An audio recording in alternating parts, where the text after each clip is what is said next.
नमस्कार. आज आपण एका महत्त्वाच्या कन्सेप्ट बद्दल माहिती घेणार आहोत. ती कन्सेप्ट आहे एव्हिडन्स ऍक्ट मधील रेज जस्टिस. सेक्शन 6 हा एव्हिडन्स ऍक्टच्या मधील जो सेक्शन आहे त्यामध्ये रेज जस्टिस आहे आणि भारतीय साक्ष अधिनियमचा सेक्शन 4 त्यामध्ये ही कन्सेप्ट एक्सप्लेन केलेली आहे. त्यामधून ही कन्सेप्ट घेतलेली आहे. रेज जस्टिस म्हणजे things done in the same course of events. The things are done in a spontaneity, in the natural course. Though the things are not relevant, they become relevant because they are forming the part of the same transactions. Essence of doctrine of res justice is that the fact, though not in issue, so connected with the fact in issue as to form part of the same transaction, that it become relevant by itself. The conduct of the accused after the incident may become admissible under section 6 of the Evidence Act, though not in issue. It is so connected with the fact in issue. So the res justice is a exception to the hearsay rule. Actually, the hearsay evidence is not admissible in the Evidence Act, but the res justice is the exception to this hearsay evidence. The fact in issue are never in isolation. Series of events happen with the fact in issue, forming part of the same transaction. Spontaneity is essential and not a time gap. आता उदाहरणार्थ ज्यावेळेस एखादी घटना घडते त्यावेळेस त्या घटनेच्या पूर्वी आणि त्या घटनेच्या नंतर, म्हणजे एखादा ज्यावेळेस क्राईम घडून येतो त्या क्राईमच्या पूर्वी आणि त्या क्राईमच्या नंतर काही ज्या घटना घडतात त्या घटनांना आपण असं these are the part of the same transaction. समजा एखाद्या व्यक्तीचा ज्यावेळेस मर्डर होतो त्या मर्डरच्या पूर्वी तो जो मर्डर करणारा व्यक्ती आहे हा त्याचा पाठलाग करतो.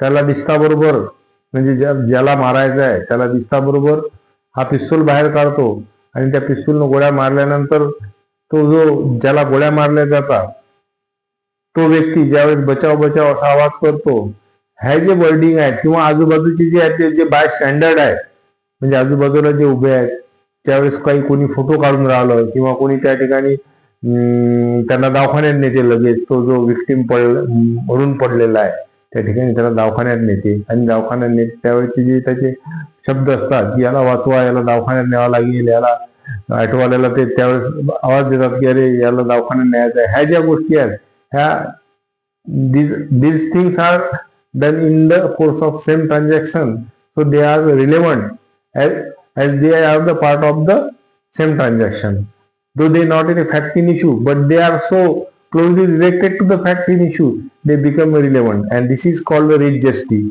res justice हा एक महत्वाचा कन्सेप्ट आहे की सेक्शन 5 आणि सेक्शन 5 ते 55 एव्हिडन्स ऍक्ट मध्ये रिलेव्हन्सी सांगितलेले आहे आणि जे रिलेव्हंट नाही पण हे रिलेव्हंट नसलं म्हणजे फॅक्ट इन इश्यू नसल्यावरही हे रिलेव्हंट होते, कारण they are the part of the same transaction. म्हणजे ते एक नॅचरलपणे ज्यावेळेस त्या घटना घडतात किंवा ज्यावेळेस तो क्राईम घडतो त्यावेळेस त्या व्हिक्टिमच्या तोंडून निघतात किंवा आरोपीच्या तोंडून निघतात किंवा बायस्टँडरच्या तोंडून निघतात. So they are the part of the same transaction. आणि ही जी कन्सेप्ट आहे ही समजण्यासाठी एक केस लॉ आहे, Sawaldas versus state of Bihar. त्यामध्ये a husband, his father and mother were prosecuted for the murder of his wife. She cries for help as soon as she was push in to the room. ज्यावेळेस तिला त्या room मध्ये टाकल्या जाते त्यावेळेस ते कल्ला करते, त्यावेळेस ते रडते आणि her children who were playing outside the veranda, तिचे जे मुलं असतात ते वरंड्याच्या बाहेर खेळत असतात. At the same time that their mother was being killed. त्यावेळेस ते म्हणतात की आमच्या आईला मारून राहिले किंवा आमच्या आईला वाचवा. ह्या ज्या गोष्टी आहेत आणि त्यांनी जे एक्सप्लेन केलेलं आहे त्या गोष्टी ज्यावेळेस जे शेजारी लोक ऐकतात, बाहेरचे लोक जे ऐकतात, रस्त्यावरचे लोक ज्या वेळेस ऐकतात तर ह्या गोष्टी ज्या आहेत these are a part of the same transaction. The explanation received through the evidence of the person who heard them, it was admissible evidence because it was a res justice. आणि त्या ज्या गोष्टी आहेत त्या मुलांनी ज्या म्हटलेल्या गोष्टी आहेत वाचला किंवा तो मुलांनी केलेला जो कल्ला आहे किंवा तो कल्ला ऐकून बाईचे लोक ज्यावेळेस तो ऐकलेला आहे, ह्या ज्या गोष्टी आहेत ह्या these are part of the same transaction. म्हणजे रेजिस्ट्रीचा कन्सेप्ट समजण्यासाठी Sawaldas versus state of Bihar 1974 supreme court हे जजमेंट खूप महत्वाचं आहे. त्या जजमेंटचं आपण ते जजमेंट वाचन आपण रेट जस्टिसची जी कन्सेप्ट आहे, जी सेक्शन 6 दिलेली आहे, एव्हिडन्सी ऍक्ट आहे किंवा भारतीय नागरिक साक्ष अधिनियम सेक्शन 4 दिलेली आहे, ते आपल्याला चांगल्या प्रकारे समजते. आणि ज्या गोष्टी फॅक्ट इन इश्यू मध्ये नाही आहेत but they are become the relevant, त्या कशा रिलेव्हंट होतात ह्या रेट मध्ये सांगितल्याने. रेट जस्टिसचा जो महत्वाचा कन्सेप्ट आहे is the exception to the hearsay rule. Hearsay रूलचा हेअरसे एव्हिडन्स हा एक्सेप्शन आहे.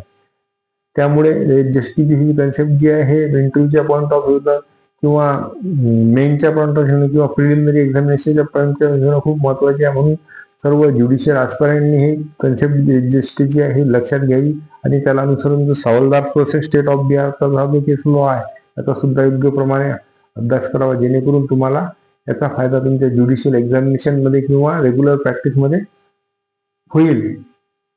एवढं या कन्सेप्ट बद्दल आहे. आणि हा जर व्हिडिओ आपल्याला आवडला असेल तर हा व्हिडिओ आपण लाईक करा, सबस्क्राईब करा, शेअर्स करा आणि पुन्हा भेटू अशाच एका नवीन कन्सेप्ट सोबत. तोपर्यंत गुड डे आणि गुड बाय.